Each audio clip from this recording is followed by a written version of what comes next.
So we are honored to have our third panel today. The topic of our panel is capacity and capability building. We imagine the boundary of learning. So today we have Walrus with us online that shows how our event could break this boundary from on-site to online. According to the recent UNESCO Hong Kong survey results, over 60% think self-management, problem-solving mindset, creativity, critical thinking should be instilled through educations. To focus on both, number one, capability, the key element that we just mentioned, or the other new element that our panel that are concerned with. And secondly, the capacity. Focus on the breadth and the depth aspects of the Hong Kong education as a whole. Today we are honored to give you our 4 important speakers. So let me introduce all of them one by one to all of you. Teresa is the chairlady of an e-learning consortium and also the steering committee of Girls Go Tech. As we all know, the e-learning brings the latest market knowledge and information of education to different aspects. So my first question is actually to Teresa.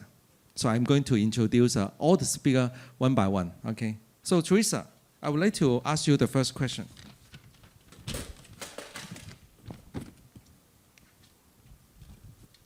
Could you comment on how the e-learning development in Hong Kong and in the world is enabling the above capability and capacity for future education? What do you think? Thank you, Dr. Wei. I think in the previous panels, the team actually discussed about a lot about e-learning, so I try to be brief. ELC actually has driven e-learning development in Hong Kong in the past 10 years. And I see it's kind of getting more mature in Hong Kong because the infrastructure in school is ready. At home, we got subsidy scheme for the underprivileged group, and EDB push BYOD programs. But however, I think there are some area that we still need to work on. Among the 1,000 K-12 schools in Hong Kong, usually when we have this kind of forum, we got leaders from the top law school, like from team just now. They're very familiar with the e-learning, about the tools, pedagogy, and so on. But what we have to do to push e-learning being more developed in Hong Kong is let the middle and bottom law school, they have the capability to drive the e-learning development for the students. And also, e-learning is a word that is really broad. It talk about like, can be simply than sending homework through the computer e-learning system. But a lot of schools, they excel in e-learning. They use different tools to facilitate and to inspire the students. So I think in that aspect, we have to do more. And on the other hand, for the teachers, the role is not just like transforming the knowledge as per the other speaker has been shared. I think more important is they facilitate and they could able to allow some space and room for the students actually to explore their interests. Because for e-learning, actually we could able to allow more customized learning platform and pace that students can control their own speed in terms of like, I spend more time to learn coding and the other stuff. So I think after all, both the teacher and also the student need to have more room for them to explore. So it's good to know that e-learning has become the like a major platform for the schools nowadays. And apparently, the school enabling with all this e-learning technology, we still need to have rooms for enabling further development. So now it comes to our second panelist, Charleston. As you may know, Charleston is the executive director of the MIT Innovation Node. And the mission of the node is to train up talent and entrepreneurship and innovations. Now the question comes to Charleston is, In this fully digitized world, we often hear about computational literacy. CT is an essential building block for every citizen, which we heard about that in a previous panel. Could you comment on how CT empower and redefine the boundary of learning? Yeah, Thank you. Thanks, Dr. Ray. So CT, as a short form for computational thinking, is a way that MIT has developed to help the student how to think. So in other words, that you use a logical framework to segment your problem, to divide your problem, so that you can actually solve it by piece to piece. At MIT, we don't emphasize on coding. We emphasize on computational thinking. Now, how to actually implement it in a way that we can scale. MIT has developed two technology, two programming skill. One is called Scratch, probably is very popular in Hong Kong. And another one is called App Inventor, Application Inventor, that you can actually create mobile application and Androids, and also iPhone, iOS, so that you can actually solve the real world problem. Now, that has been going on for the last 10 years in the world. And now it's more than 8 million active users of App Inventor. So if your kids have not learned it, you should actually try to pick it up together with them. However, the frontier of the computational thinking has moved from computational thinking into computational action.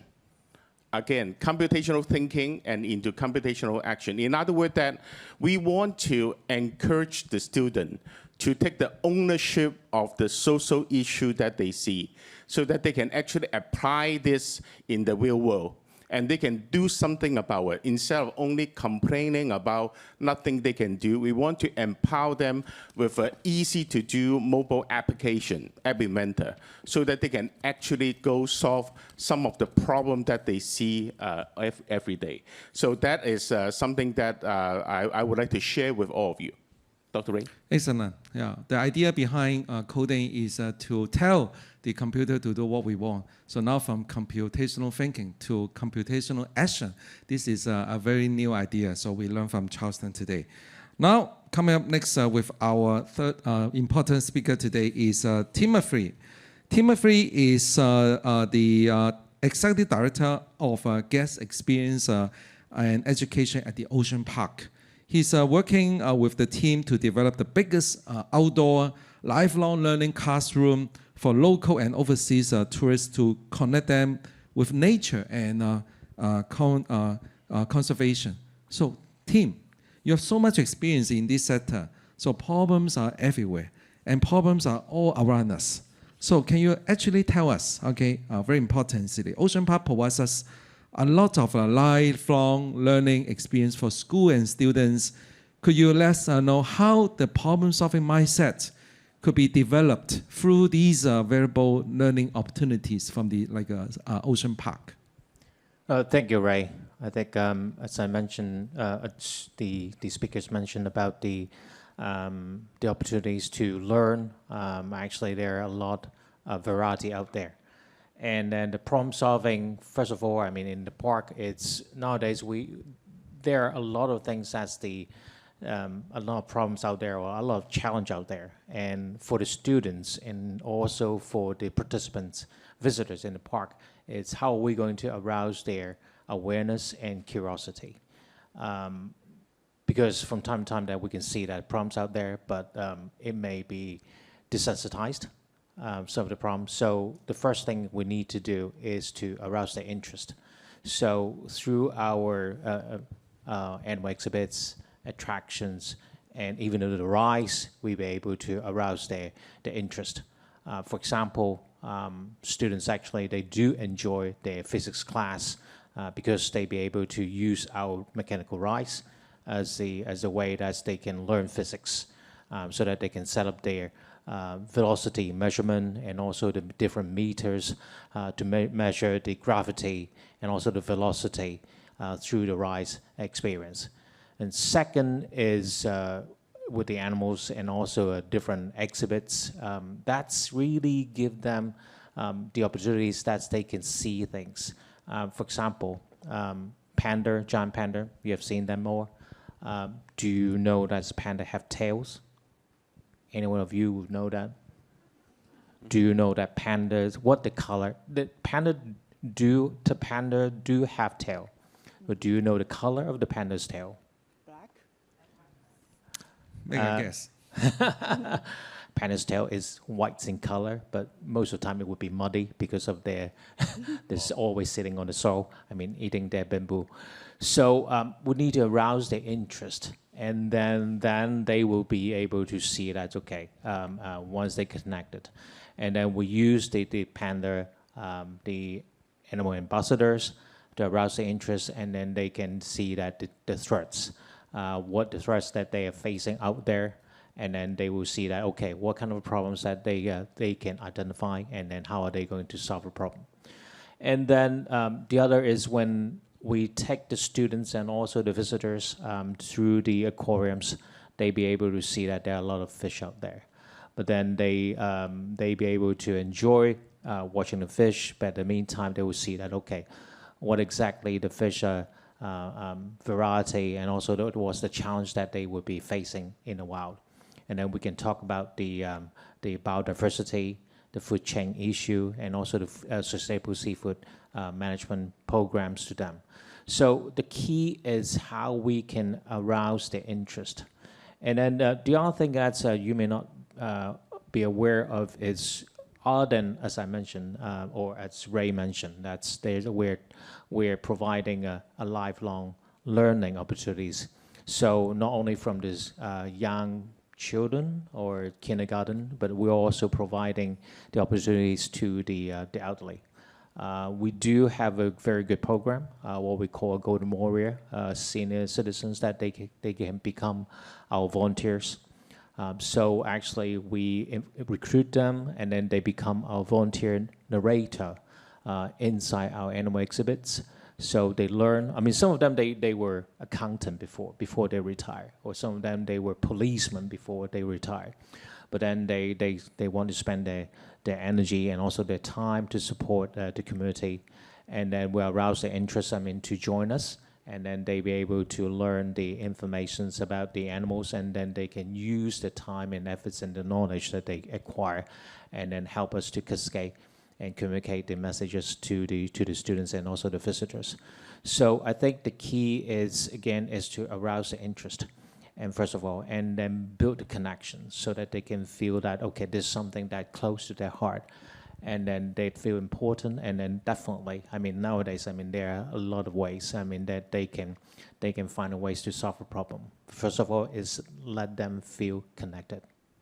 Excellent. So with the strong interest, students will be able to look around and look for the problems, and by applying the computational actions and through this online learning platform, students are able to penetrate and promote to become a lifelong learner. That's a very important message. We know it. Walrus, our next speaker, is actually just came back to Hong Kong early this morning, and apparently he got a red coat. Okay, so he cannot join us today. So Walrus, you're with us, right? Yeah, thanks for joining us online. So let me introduce Walrus to all of you. He is the head of Microbit APAC, Asia Pacific, is based in Hong Kong and overseeing the microbit development in Asia Pacific. He's building a sustainable ecosystem of microbit users in education, working with educators, school, university, and partnering with a policymaker and a lot of stakeholders. So Walrus, how are you? Are you feeling okay? Yes. I'm good, Dr. Ray. Thank you you so much. So my question for you today on behalf of the audience here is, Microbit Foundation is a global nonprofit organization penetrating a wide range of countries in APAC. So one key notion is to promote creativity through hands-on crafting and problem solving. Can you comment on your observation from working closely with government officials, NGOs, schools, and different stakeholders concerning the capacity building today, our panel topic, through a top-down approach from the government side, or the bottom-up approach through the parent and the school side? Which way is more effective? What do you think? All right. I think there's no one-size-fits-all in education, and technology is definitely enabling more access to education for everybody in the world. Every approach or initiative is unique in its own way, whether it's top-down, bottoms-up, small project or district-based project. I think every project or approach or initiative has its own merit. The BBC Microbit, it was originally created as part of the BBC Make It Digital Initiative. It was launched in 2014. There were 29 expert partners that came on board, each contributing their expertise and resources. And from this model, actually, we can replicate it in other regions.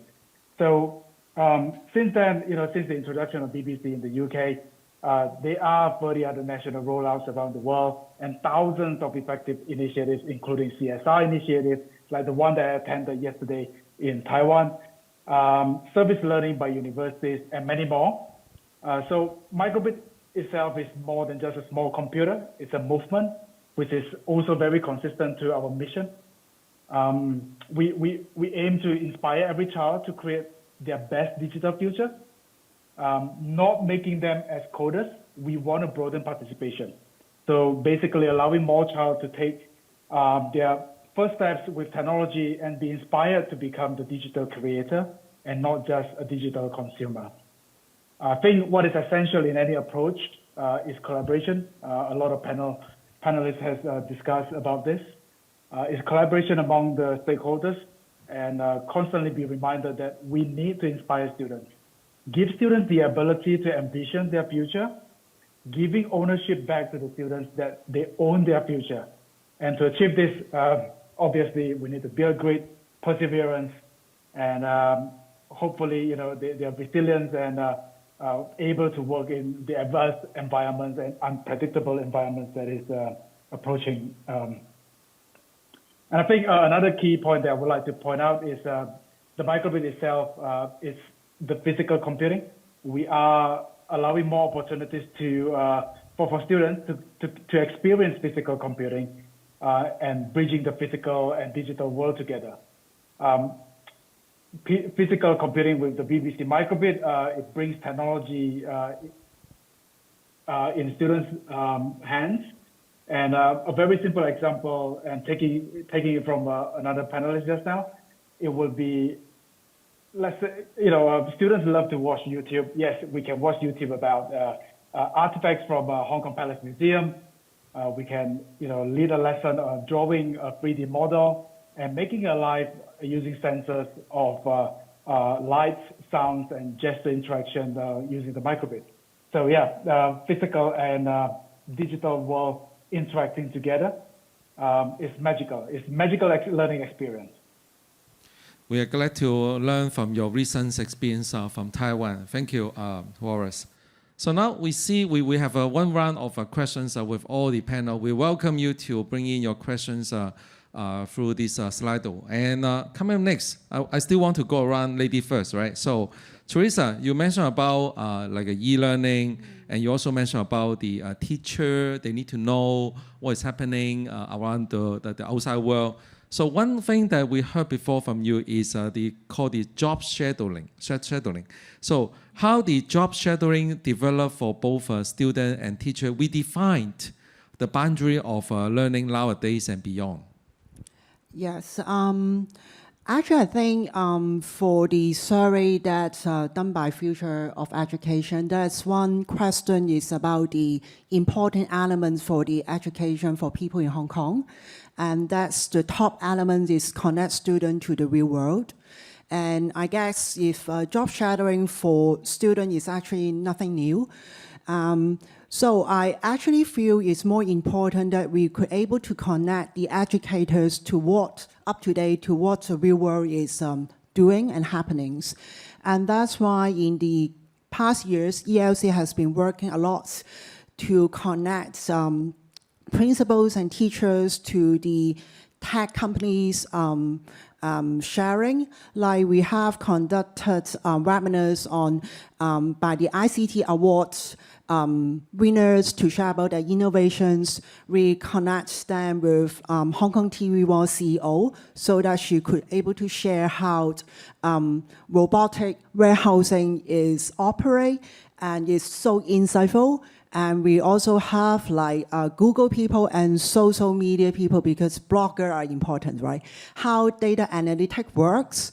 And of course, very hot topic about NFC and blockchain. Charleston has helped me to share about that.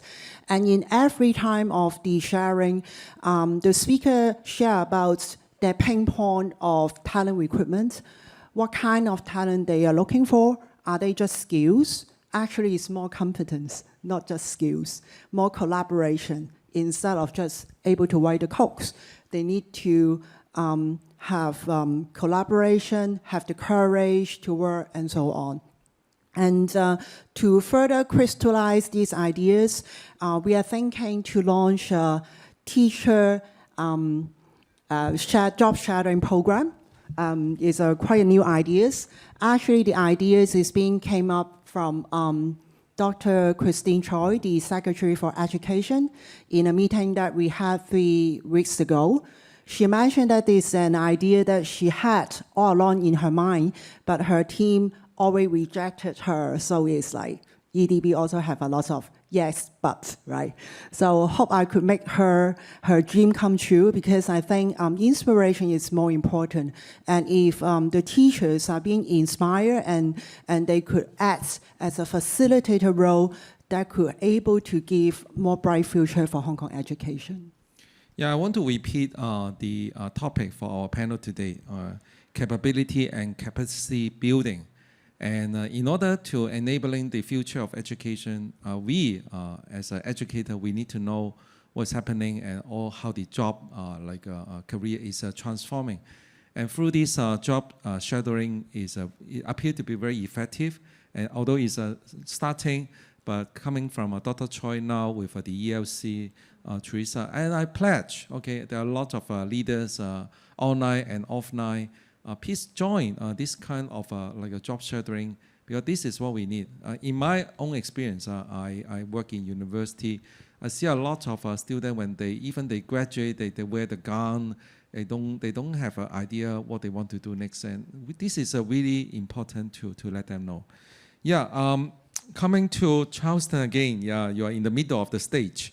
How would you comment on the position of Hong Kong as a strategic hub worldwide, okay, to enable the local students, international students to develop solutions using technology for solving social challenges? Yeah, thank you, Dr. Ray. So the key word is social challenge. So since you guys are staying so late, so let me tell you a secret, right? So are you guys ready? Good, okay. So you know that MIT has been consistently ranked as the top university around the world, right? Now you may be wondering, how is MIT different from other universities? Any guess? So MIT has a motto called "Man and Manners," which is a Latin for mind and hand. Mind and hand. So in other words, that in addition that to have a knowledge, you have to use your hand. So we actually encourage, at MIT, we actually encourage student, faculty member, even staff to use the hand to put things into an action. So therefore, we call the action, at MIT, we call the action learning. Or other organizations, including CTF education, call them experimental learning. In other words, that you learn through the experiment. So earlier panel and our team talk about for students to learn the best is to motivate them. So therefore, what we believe that if we can motivate the Hong Kong student and overseas student, actually applying of the knowledge using an implementer, the programming skill, that they can actually solve a real-world problem. That will be the best. That would generate the best result. Let me give you a real example. At DGS Middle School, and the top middle school in Hong Kong, secondary school in Hong Kong. So what the student did is that they have a group of girl students that they use the app inventor to develop a dementia application. where they can actually quickly develop that. So using a couple of months, 5 of them, and then when this is for AOH person have a dementia, that they can actually use the app. Not only they actually develop an application that they can use, and also if you are getting lost, and the voice of it will be coming from someone that is very close to the OH person. So that they can actually get feeling and warm. On top of that, it's actually provide quite a number of information that the kids, the OH person can actually use it. Those are something that we believe that, number one, if you have the skill set, number two, if you have the tool available for that, number three, if you are really into helping the OH or your grandparents to do it, and that will be something that they can easily apply instead of just saying that nothing I can do, and take this whole thing into an action. So therefore, action-oriented and using your hand to do this is actually very important. If I may quote one of my good friend, Mr. John Zhang Junhua, he went to MIT in 70s in architecture. So during his time, so recently in an event, he told a story that when he was at MIT doing the architecture, and he took a course that to do a 6-cylinder music box. So the entire task of the class is to build a music box, that the music box from ground up so that they can actually play music. So as an architecture student, right? So this is something that at MIT we believe that everyone need to build something. It is very hard for people not to build something. Now, how does it matter for teachers and the school and the student in Hong Kong? Is to encourage your kids, your generation, your student, to use the hand to reimagine what they can do, and go to the internet and look for the way that they can actually develop a new idea and implement a new idea. That's what we'd like to see everyone is doing. Cool. In engineering discipline, our common word saying is get your hands dirty. Okay, so we don't just keep talking, but we really dive deep to really get your hands dirty and really create. That is really, really cool. Yeah. So, Tim, we come back to you again.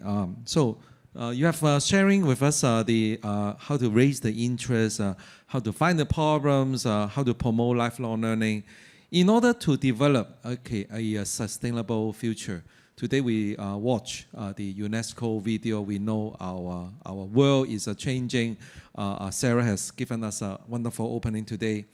It's very vital to raise the awareness of our future leader for this sustainable future. How will you advise our parents, our educators to visualize the boundary of learning from inside classroom to outside classroom, from like a face-to-face lesson to online, from home to even Ocean Park? Thank you. Thank you, Ray. I think nowadays for learning, it's everywhere. Actually, as a parents, there may become a challenge that how they can manage their kids' learning, make sure that they learn the right thing, or make sure that they won't learn something they are not desired. There are a lot of resources out there. I believe with the COVID, we have been more creative than before to develop all different kind of learning opportunities through physical platform before and now online. So as some of the speakers from the previous forum mentioned, that's I agree that's for the parents and also the educator. First, we can develop the framework, make sure that we be able to provide something safe, for their kids or for the students that they can go through. And then second, they become the facilitator. So to let the students or the children choose what they want to learn and then arouse the interest, as we mentioned before. Then third is to spend time, to join them, to accompany them to go through that process. That's very important, in particular for the parents, that they can spend time, with their kids, that they can go through the whole experiential learning process. And then, as a matter of fact, that actually this is not only about the kids that they learn I mean, through the process, but also for their parents, that they can see, they can learn as well, and also they can learn what their kids are learning. And I think this is a key right now. And then again, with the COVID, I mean, nowadays with the COVID more settled than before, we be able to go out there, I mean, to use the art in the classroom, but also the different facilities, outdoor facilities. So it is also a very good time, I mean, for the parents and also the teachers, that they can make use of all the different kind of the platform out there, not only online, but also for the physical, even though the country park, even though ocean park, different places. I mean, they can go there to do the experiential learning. But the key is try to facilitate and arouse the interest, and also let them enjoy. And that's the key. Yeah, we will come back with the key point of how we can find this big framework. This is we will spend an hour or more to go through. But the key message that we get is the parent is not just an observer. We really need to co-learn with our children, and that will make things change a lot. Okay, cool. Wallace, you're online, you're ready. We are glad to see you again. So in order to create, Michael B Foundation, there are so many different things we can create. And align with our panelists here today. So the idea to inspire students to create, to identify important problem through the use of all these different STEM learning activity. How could these achieve the goal of sustainability or other UNESCO ultimate goals, in your opinion? Because you've seen so many things happening in Malaysia, in Korea, in Japan, in Taiwan, in different parts of the world. So we would like to hear from you. Again, every country, every district, region, they are different. So what we really need is to have more opportunities for students and teachers so they can showcase, share their experiences with others, so they can create using the microbit or any other physical computing. They can join competitions, they can attend maker fair or school demo, or even exchanges. And sometimes it doesn't need to be in person, it could be virtual. So that will apply to Hong Kong or anywhere else. And I think throughout the process of making, coding, crafting, through trial and error, educators or students around the world, they can create opportunities to connect with the real world. They're in different places, and they can do it with friends or collaborators around them. And of course, mostly this could be solving the world's problems, and that would be consistent with the Sustainable Development Goals.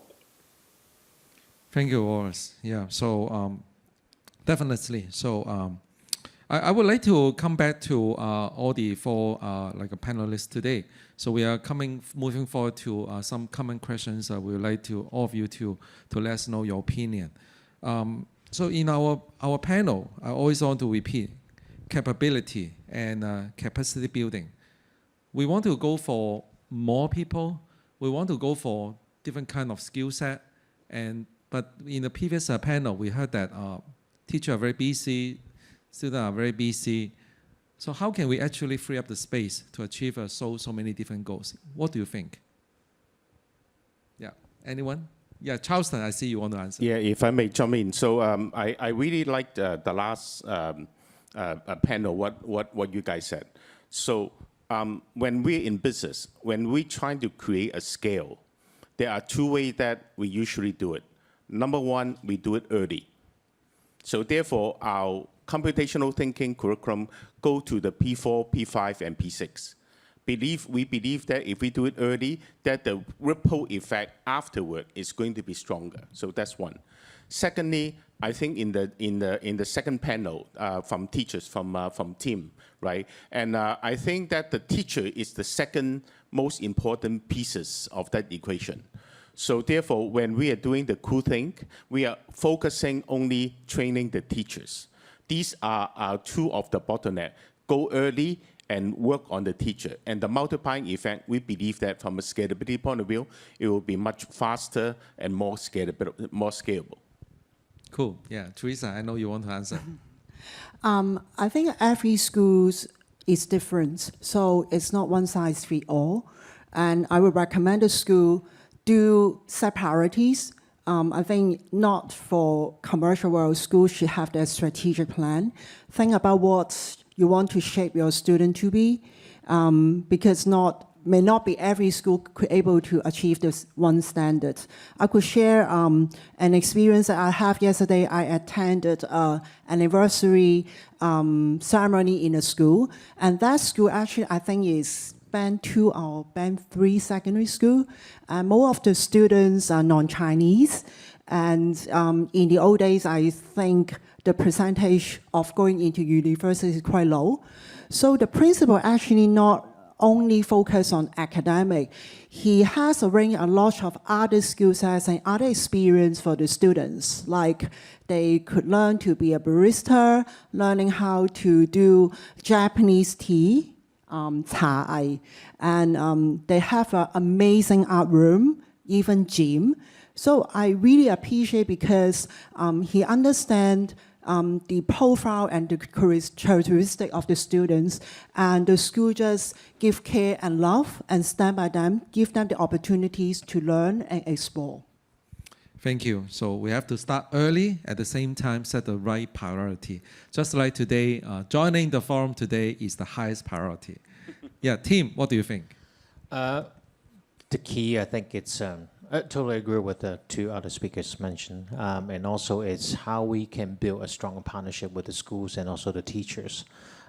Nowadays, I think they do have a lot of challenge, in particular with the school administration work. So that's the reason why they don't really have time, to be more creative, to work on their curriculum. So what we can do, or what we have been doing, through Ocean Park, is we try to work with the schools and also the teachers to fit their curriculum.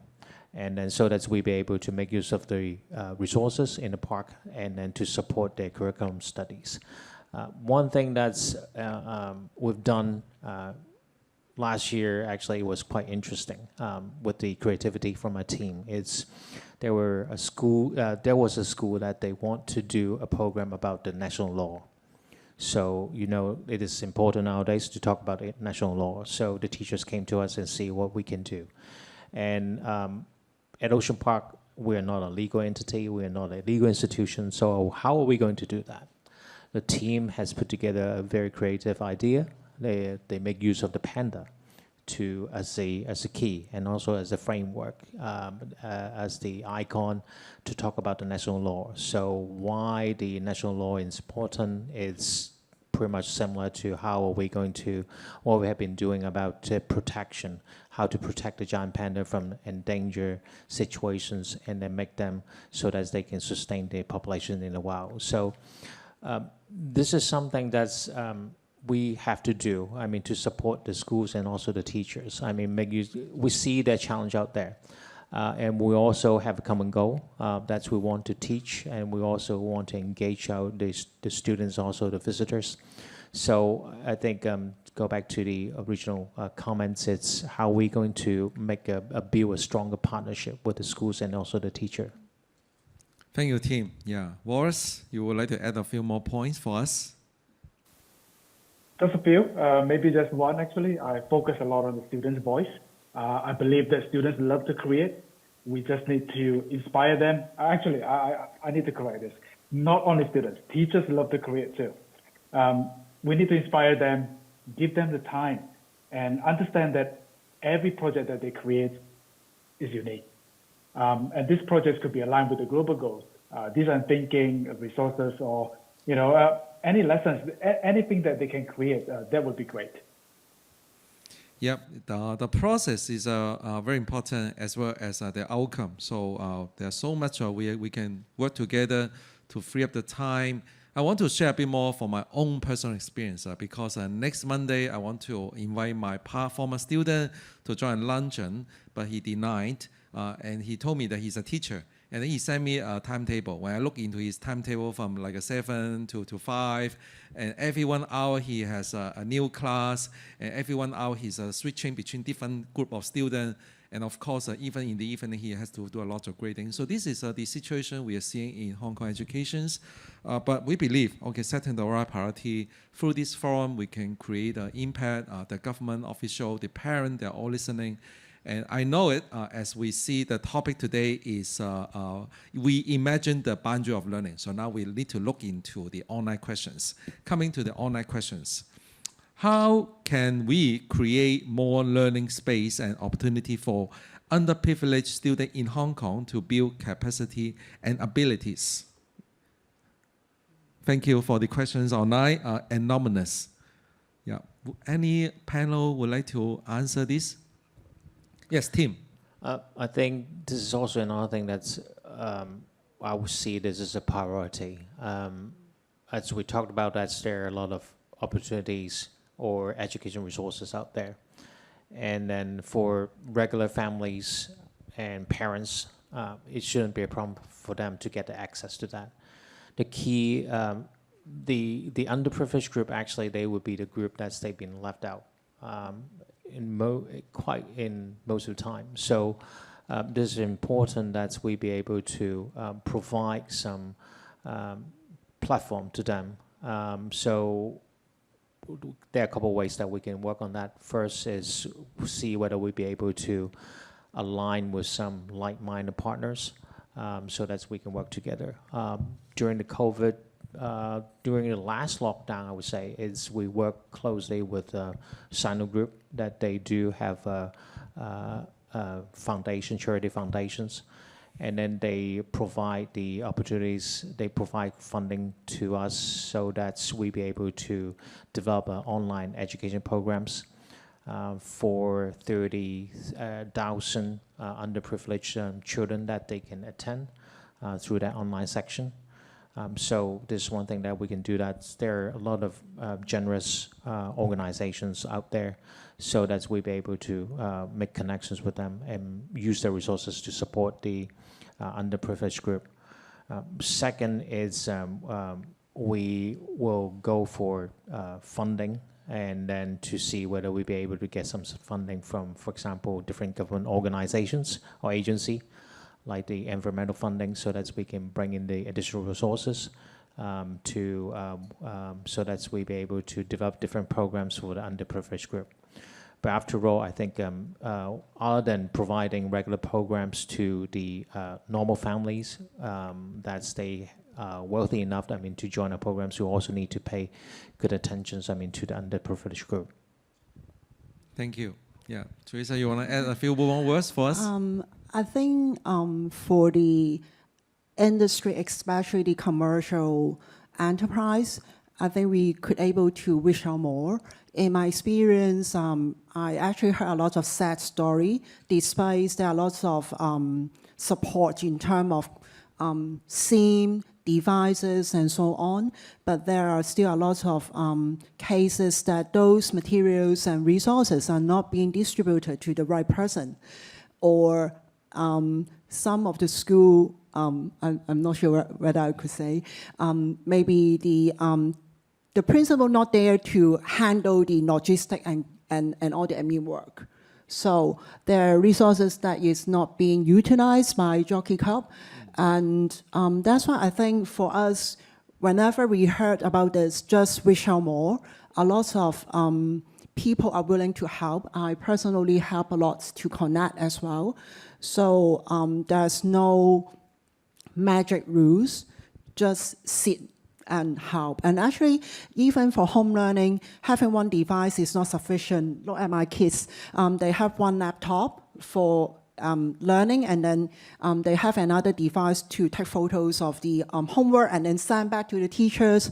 And then they are fighting for each other because it's so noisy. My apartment is not that small, but they fight every day. So imagine for the kids, they are staying in the subdivided buildings and flats. They need space. I think when it comes to time that we need to have 100% home learning, maybe we could able to see where there are occasional space that they could able to go and have the online class instead of they get stuck in the small flat and even on the bed for sisterhood of like a few. Definitely. We know Teresa is with Hong Kong Tea. Apart from the very busy like a World Cup schedule, Hong Kong Tea is a very important player in the market to support all this like online learning nowadays. But I also want to share a bit more on my personal experience. Recently, we organized some coding workshop. There was a student, like a Form 4, and we asked him to create a Gmail. And we actually see the student, they don't know how to create this kind of thing. So we see the digital divide is happening in Hong Kong, and we really need to do a lot more. But government is actually doing a lot. You may know the new program called like Strike and Shine program is actually getting a lot more attention in Hong Kong. So the government is doing a lot in this sector. But I want to say thank you for the question from online. And apparently, I only see there's only 10 seconds remaining. I want to conclude this session with all the important magic that we come together. The key message from this session is it's important to raise the interest of a student to really get the right problem and eventually work together with a student around the group, with the teacher, and also the parent support. Jump out of the like a classroom into the real life setting and free up the time by setting the right priority. And all these can really build up the capability and also capacity that can go beyond Hong Kong. And once again, I want to say thank you for all the